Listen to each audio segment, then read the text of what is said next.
My fellow Americans, I'm speaking to you tonight from the Oval Office.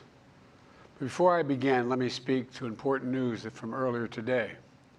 After 8 months of nonstop negotiation, by my administration, a ceasefire and a hostage deal has been reached by Israel and Hamas, the elements of which I laid out in great detail in May of this year.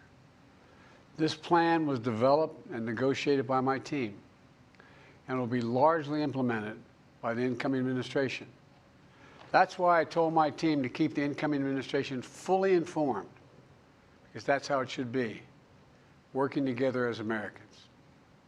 This will be my final address to you from the American people from the Oval Office, from this desk as president. And I've been thinking a lot about who we are and maybe more importantly, who we should be. Long ago in New York Harbor, an iron worker installed beam after beam, day after day. He was joined by steel workers, stonemasons, engineers. They built not just a single structure, but a beacon of freedom. The very idea of America was so big, we felt the entire world needed to see. The Statue of Liberty, a gift from France after our Civil War. Like the very idea of America, it was built not by one person, but by many people, from every background and from around the world. Like America, the Statue of Liberty is not standing still. Her foot literally steps forward atop a broken chain of human bondage. She's on the march, and she literally moves. She was built to sway back and forth to withstand the fury of stormy weather, to stand the test of time because storms are always coming. She sways a few inches, but she never falls into the current below. An engineering marvel. The Statue of Liberty is also an enduring symbol of the soul of our nation, a soul shaped by forces that bring us together and by forces that pull us apart. And yet, through good times and tough times, we've withstood it all.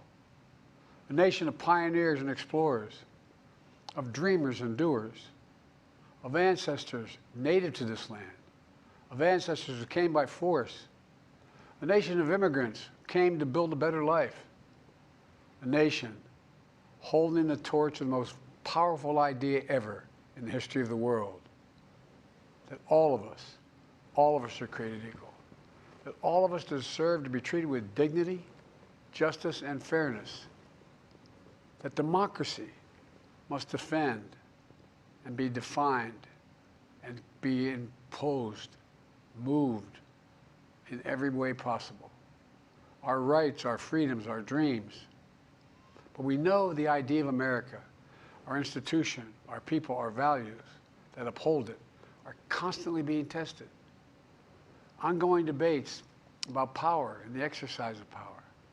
But whether we lead by the example of our power or the power of our example, whether we show the courage to stand up to the abuse of power or we yield to it. After 50 years at the center of all of this, I know that believing in the idea of America means respecting the institutions that govern a free society, the presidency, the Congress, the courts, a free and independent press, institutions that are rooted, they just might not reflect the timeless words, but they echo the words of the Declaration of Independence. We hold these truths to be self-evident. Rooted in the timeless words of the Constitution, we the people. Our system of separation of powers, checks and balances. It may not be perfect, but it's maintained our democracy for nearly 250 years, longer than any other nation in history that's ever tried such a bold experiment. In the past 4 years, our democracy has held strong. And every day I've kept my commitment to be president for all Americans through one of the toughest periods in our nation's history. I've had a great partner in Vice President Kamala Harris. It's been the honor of my life to see the resilience of essential workers getting us through a once-in-a-century pandemic, the heroism of service members and first responders keeping us safe, the determination of advocates standing up for our rights and our freedoms, instead of losing their jobs to an economic crisis that we inherited. Millions of Americans now have the dignity of work. Millions of entrepreneurs and companies creating new businesses and industries, hiring American workers, using American products. And together, we've launched a new era of American possibilities. One of the greatest modernizations of infrastructure in our entire history, from new roads, bridges, clean water, affordable high-speed internet for every American. We invented the semiconductor, smaller than the tip of my little finger, and now is bringing those chip factories and those jobs back to America where they belong, creating thousands of jobs. Finally, giving Medicare the power to negotiate lower prescription drug prices for millions of seniors. And finally, doing something to protect our children and our families by passing the most significant gun safety law in 30 years and bringing violent crime to a 50-year low, meeting our sacred obligation to over 1 million veterans so far who are exposed to toxic materials, and to their families, providing medical care and education benefits and more for their families. You know, it will take time to feel the full impact of all we've done together. But the seeds are planted, and they'll grow and they'll bloom for decades to come. At home, we've created nearly 17 million new jobs, more than any other single administration, a single term. More people have health care than ever before. And overseas, we've strengthened NATO. Ukraine is still free. And we pulled ahead of our competition with China, and so much more. I'm so proud of how much we've accomplished together for the American people. And I wish the incoming administration success, because I want America to succeed. That's why I've held my duty to ensure a peaceful and orderly transition of power, to ensure we lead by the power of our example. I have no doubt that America is in a position to continue to succeed. That's why my farewell address tonight, I want to warn the country of some things that give me great concern. And that's the dangerous concentration of power in the hands of a very few ultra-wealthy people. And the dangerous consequences if their abuse of power is left unchecked. Today, an oligarchy is taking shape in America of extreme wealth, power, and influence that literally threatens our entire democracy, our basic rights and freedoms, and a fair shot for everyone to get ahead. We see the consequences all across America, and we've seen it before, more than a century ago. But the American people stood up to the robber barons back then and busted the trusts. They didn't punish the wealthy. They just made the wealthy play by the rules everybody else had to. Workers want rights to earn their fair share. You know, they were dealt into the deal, and it helped put us on a path to building the largest middle class, the most prosperous century any nation in the world has ever seen. And we've got to do that again. In the last 4 years, that is exactly what we've done. People should be able to make as much as they can, but play by the same rules, pay their fair share of taxes. So much is at stake. Right now, the existential threat of climate change has never been clearer. Just look across the country, from California to North Carolina. That's why I signed the most significant climate and clean energy law ever in the history of the world, and the rest of the world is trying to model it now. It's working, creating jobs and industries of the future. Now, we've proven we don't have to choose between protecting the environment and growing the economy. We're doing both. But powerful forces want to wield their unchecked influence to eliminate the steps we've taken to tackle the climate crisis, to serve their own interest for power and profit. We must not be bullied into sacrificing the future of our children and our grandchildren. We must keep pushing forward and push faster. There's no time to waste. It's also clear that American leadership in technology is an unparalleled source of innovation that can transform lives. We see the same dangers of the concentration of technology, power, and wealth. You know, his farewell address, President Eisenhower spoke of the dangers of the military-industrial complex. He warned us then about, and I quote, the potential for the disastrous rise of misplaced power, end of quote. 6 decades later, I'm equally concerned about the potential rise of a tech-industrial complex that could pose real dangers for our country as well. Americans are being buried under an avalanche of misinformation and disinformation, enabling the abuse of power. The free press is crumbling. Editors are disappearing. Social media is giving up on fact-checking. The truth is smothered by lies told for power and for profit.